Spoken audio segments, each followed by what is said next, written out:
have that gift from the good Lord that I can look at anything and design the entire piece in my head in a different form. And I could almost scale it. Most of the times I do in my head.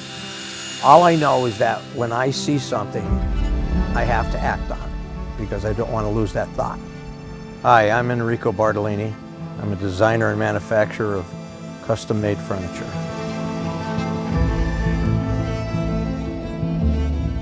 Started in 1975, and I went to visit a friend of mine who was working at a wood shop. And he showed me a table he was working on that sold for a good amount of money. I said, yeah, I could do one of those.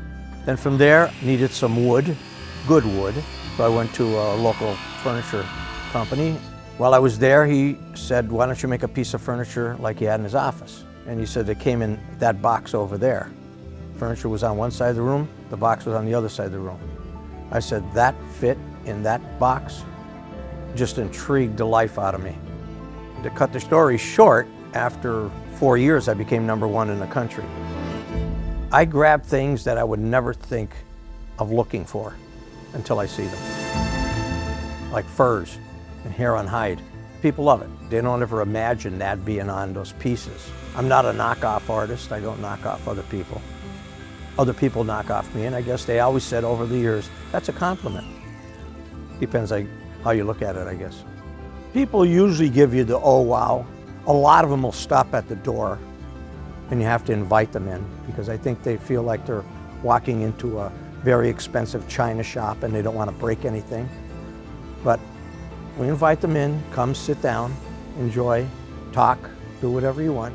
But everyone that comes in compliments when they're going out. A lot of them say you should be in New York City or Philadelphia, you'll kill them.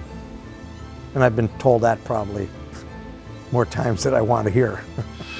I also have this mechanical part that drives me nuts sometimes, but I always have to figure out an easier way of doing that.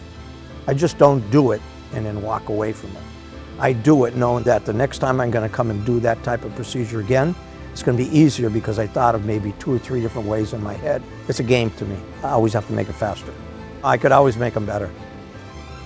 I've never had a piece yet that I thought was 100%. Might be 99.9, never 100%. And that's a good thing for anybody to have. Because if you get satisfied with your work, that's it.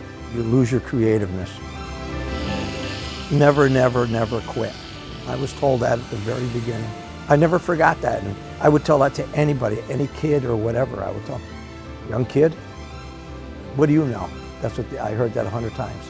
And then I realized, it took me a little while, but the good Lord gave me a gift to be able to create things and to work with my hands and to see things in my head.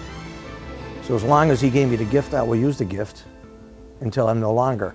And that's it, start to finish.